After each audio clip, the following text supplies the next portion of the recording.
Everyone, I hope आप सभी अच्छे से होंगे। आज का जो हमारा टॉपिक है that is meaning and purpose of counselling. आगे के पेज पढ़ने से पहले मैं आपको समझाना चाहूँगी। ऐसे देखिए, फॉर एग्जांपल कोई इंडिविजुअल है, पर्सन ए, और कोई कपल है, हस्बैंड एंड वाइफ। तो उनकी लाइफ में इश्यूज़ है, कुछ प्रॉब्लम्स है जिसकी वजह से वो डिप्रेस्ड रहते हैं। तो वो चाहते हैं कि उनको ऐसा पर्सन मिले जिसको वो अपनी जो सिचुएशन है वो समझाए, उसको सुनाए, ताकि वो उनको कुछ सजेशंस दे, ताकि उनकी जो लाइफ है वो बेटर हो सके। वो चाहते हैं कि उनको कोई सुने विदाउट एनी जजमेंट। तो for that purpose they consult a counsellor. एक ऐसा स्पेशलिस्ट होता है जो उनकी सुनता है, उनको अच्छे से फिर सजेस्ट करता है कि वो क्या करे ताकि वो अपनी लाइफ को सुधार सके। ये स्पेशलिस्ट है काउंसलर, जो उनको सजेशंस देता है, जो उनकी सुनता है अच्छे से विदाउट एनी जजमेंट। और जो एक कपल्स उसके पास गए या कोई इंडिविजुअल जिसकी लाइफ में कोई प्रॉब्लम है, तो उसको बोलते हैं काउंसली, उनको बोलते हैं काउंसली। और जो सुनता है, उनको सजेस्ट करता है, उसको बोलते हैं काउंसलर। चलिए डेफिनेशंस देखते हैं काउंसलिंग की। Counselling is a professional relationship that empowers diverse individuals, families, and groups to accomplish mental health, wellness, education, and career goals. ये एक प्रोफेशनल रिलेशनशिप है जहाँ पे बहुत सारे इंडिविजुअल्स या फैमिली और ग्रुप्स जाते हैं एक काउंसलर के पास, ताकि उनकी जो मेंटल हेल्थ, वेलनेस या एजुकेशन, करियर गोल्स है, वोकेशनल गोल्स या एजुकेशनल गोल्स, और इनको ये दो जो है इनको बोलेंगे पर्सनल जो उनके गोल्स हैं, तो उनको एकम्प्लिश करने के लिए उनको काउंसलिंग की ज़रूरत पड़ती है। ये रही पहली डेफिनेशन। तो सेकंड डेफिनेशन समझते हैं। Counselling and psychotherapy are umbrella terms that covers a range of talking therapies. ये जो दो है ये अम्ब्रेला टर्म्स है, एक दूसरे के साथ इंटररिलेट यूज़ किए जाते हैं। इसमें जो है टॉकिंग थेरेपी दी जाती है, मीन्स इसमें एक दूसरे से बात करके प्रॉब्लम सॉल्व की जाती है। एक दूसरे से मतलब काउंसलर काउंसली से बात करता है और काउंसली काउंसलर से। आप मतलब कि जो ये काउंसलर ये अपनी प्रॉब्लम शेयर करता है, तो काउंसलर वहाँ से उनको सजेशन देता है। तो यहाँ से बातों के ज़रिए जो है थेरेपी दी जाती है। They are delivered by trained practitioners who work with people over a short or long term to help them bring about effective change or enhance their well-being. जैसे कि मैंने अभी बोला, यहाँ पे प्रैक्टिशनर काउंसलर होता है जो काम करता है काउंसलिंग के साथ, लोगों के साथ, या तो कम टाइम के लिए या लॉन्गर टर्म के लिए, ताकि उनकी जो प्रॉब्लम्स या उनकी जो कोई भी सिचुएशन है लाइफ में वो सॉल्व हो। अगर कोई बंदा जिसकी ट्रीटमेंट अच्छे से हुई, उसकी लाइफ में प्रॉब्लम्स कम हुई, तो जल्दी जल्दी जो ये सेशन है काउंसलिंग वो ऑफ किया जाता है।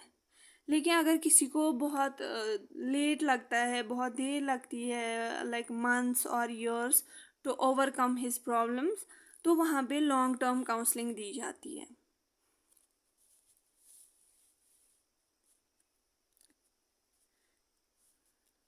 थर्ड डेफिनेशन देख लेते हैं।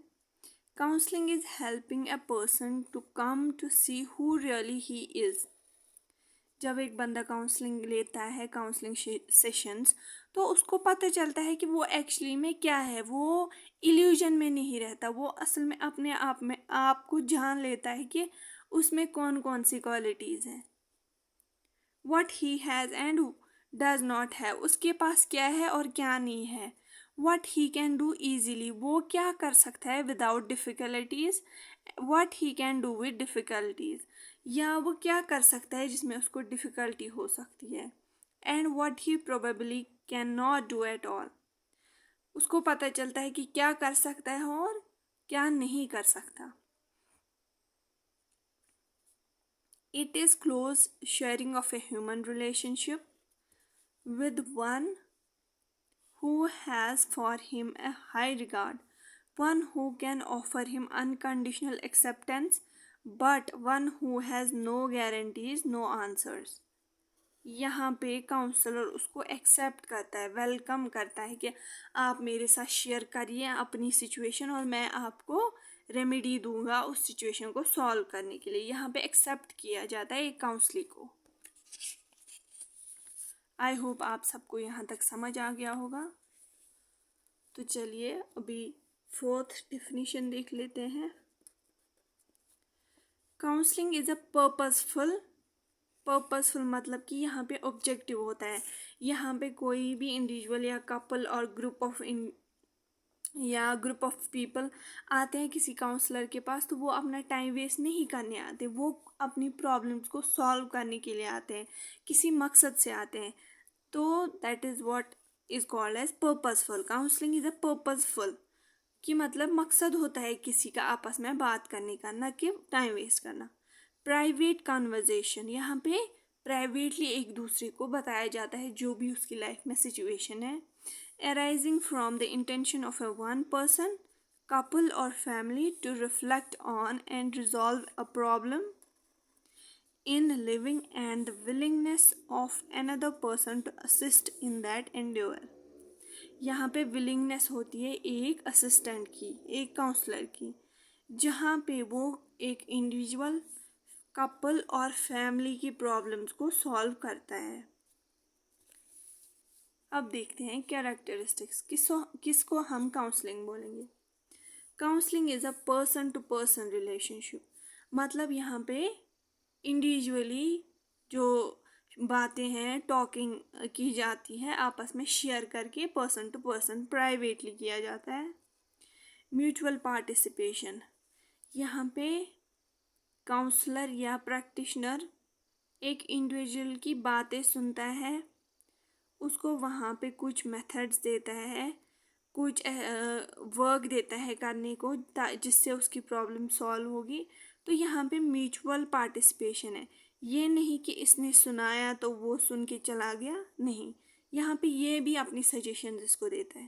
That means counselling is a mutual participation based on conversation. जैसा कि मैंने बताया, यहाँ पे एक दूसरे को बताना, बातें करना ज़रूरी है। ये नहीं कि काउंसलिंग गया तो वहाँ पे आंखों से इशारा या कुछ नहीं बोला, उधर शाई फील किया, उसने ट्रस्ट नहीं किया काउंसलर पे, तो वहाँ पे काउंसलिंग नहीं हो पाएगी जहाँ पे कॉन्वर्जेशन ना हो। एक्सप्लोर्स पेनफुल इश्यूज़, एक इंसान तभी काउंसलर के पास जाता है साइकोथेरेपी लेने के लिए जब उसके घर पे, सोसाइटी में या उसके अपने आप के साथ कोई पेनफुल इश्यूज़ हो, जब वो किसी ट्रॉमा में हो, जब उसकी लाइफ में सक्सेस ना आ रही हो जल्दी, या पेनफुल सिचुएशन या फेस करता हो, तो तभी उसको काउंसलिंग की ज़रूरत होती है। तो यहाँ पे पेनफुल इश्यूज़ वो शेयर करता है। काउंसली सेंटर्ड, यहाँ पे मेनली काउंसली की तरफ ही ध्यान दिया जाता है। ग्राउंड इन ऑर्डिनरी पर्सन, ये नहीं कि कोई स्पेशल पर्सन जा सकता है काउंसलर के पास, यहाँ पे कोई भी जा सकता है काउंसलिंग के लिए। सेल्फ एक्सप्रेशन, यहाँ पे जो इंडिविजुअल है वो अपने आप को अच्छे से एक्सप्रेस करना चाहिए काउंसलर के पास, तभी उसकी प्रॉब्लम सॉल्व हो सकती है। वरना अगर वो शाय फील करेगा या इंट्रोवर्ट रहेगा, वो अपनी प्रॉब्लम्स काउंसलर के साथ शेयर नहीं करेगा, तो उसकी प्रॉब्लम्स जो है वो सॉल्व नहीं हो पाएगी। लेकिन जब वो अपनी प्रॉब्लम्स सब कुछ उसको अच्छे से बताएगा स्टेप बाय स्टेप, तो उसकी प्रॉब्लम सॉल्व हो सकती है। तो यही है कि सेल्फ एक्सप्रेशन, यहाँ पे अपने आप को एक्सप्रेस करना है एक काउंसलर के सामने। आई होप यहाँ तक आप सबको समझ आ गया होगा। अब आते हैं नेक्स्ट टॉपिक की तरफ, that is purpose of counselling. मकसद, ऑब्जेक्टिव, गोल क्या है काउंसलिंग का, या पर्पस क्या है काउंसलिंग का, तो वो पढ़ते हैं। First one is leading to an increased capacity to take rational control over feelings and actions। यहाँ पे अपने फीलिंग्स को कंट्रोल करना सीखता है एक काउंसलर, एक इंसान। जब वो काउंसलिंग लेता है तो वो अपनी फीलिंग्स पे कंट्रोल करना सीखता है। फॉर एग्ज़ाम्पल, किसी बंदे को एंगर इश्यूज़ है जिसकी वजह से उसकी लाइफ में बहुत ज़्यादा प्रॉब्लम्स और इश्यूज़ आते हैं, तो वो डिप्रेशन में चला जाता है। लेकिन वो काउंसलिंग ये जो सेशन है उसके लिए चला जाता है काउंसलर के पास। तो वहाँ पे जो काउंसलर है वो उसको बोलता है आपको मेडिटेशंस करनी चाहिए, आपको अपने आप पे ध्यान देना चाहिए, तो उसका जो एंगर है वो कंट्रोल होता है। This is what it is called as control over feelings because of counselling. फिर है to alter maladjusted behaviour. Maladjusted behaviour क्या है कि फॉर एग्जांपल, जिसको सोसाइटी में खुद को एडजस्ट नहीं करना आता, जिसको 3 या 4 लोगों के साथ एडजस्टमेंट नहीं करनी आती। फॉर एग्जांपल, 3 लोग बात कर रहे हैं तो वो बोलता है कि यहाँ पे क्या करूँ बैठ के, उसको इंटरेस्ट नहीं होता, वो अपनी फीलिंग्स को शेयर नहीं कर पाता, तो वो माल एडजस्टेड होता है। लेकिन जब वो काउंसलिंग के लिए जाता है तो उसको सिखाया जाता है कि आप जो है लोगों के साथ कैसे घुल मिल सकते हैं, कैसे एडजस्ट हो सकते हैं। Third is to assist an individual to move in the direction of fulfilling their potential or achieve and integration of conflicting elements within themselves.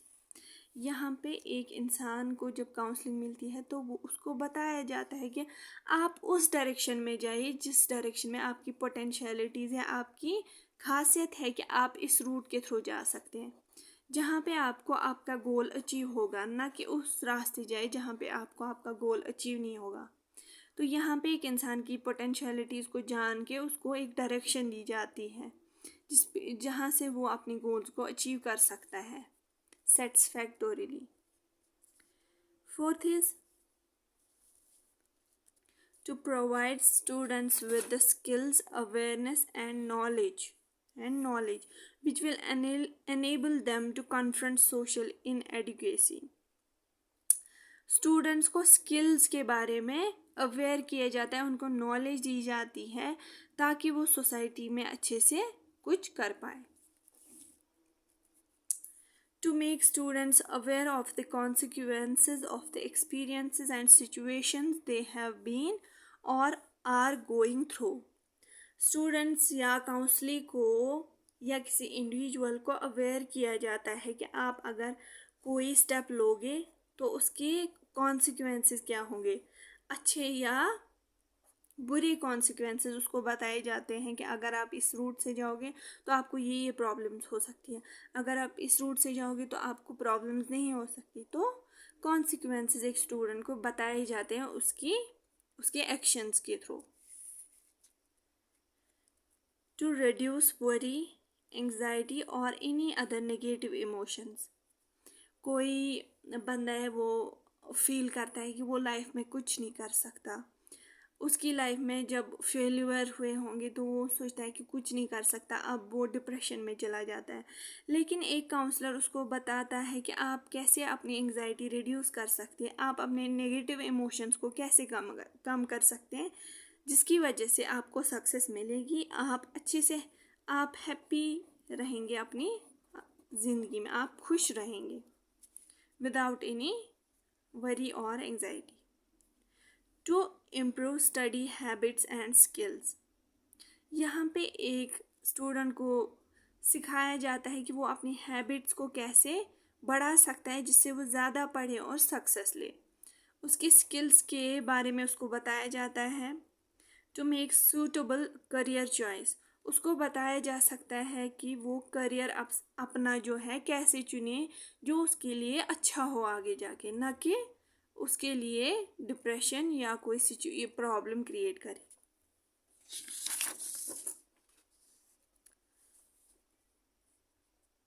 To study the aptitude and abilities of the students, abilities के बारे में बताया जाता है student को। To give the information to the students or matters important to his success, उसको information दी जाती है कि उसके लिए क्या क्या ज़रूरी है उसकी सक्सेस के लिए।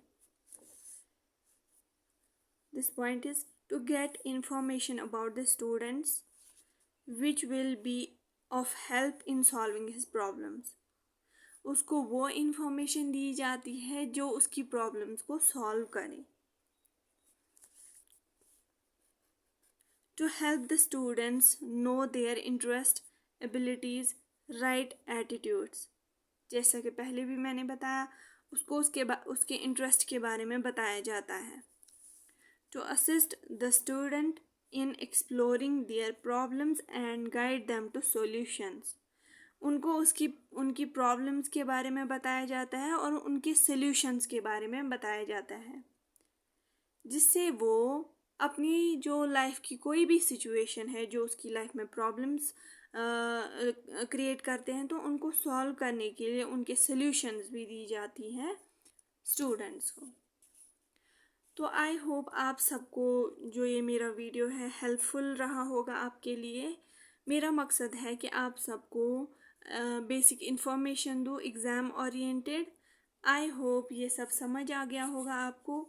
अगर आपको अच्छे से इजीली समझ आ गया, I request you all then to like my video, comment on the video, and please subscribe my channel.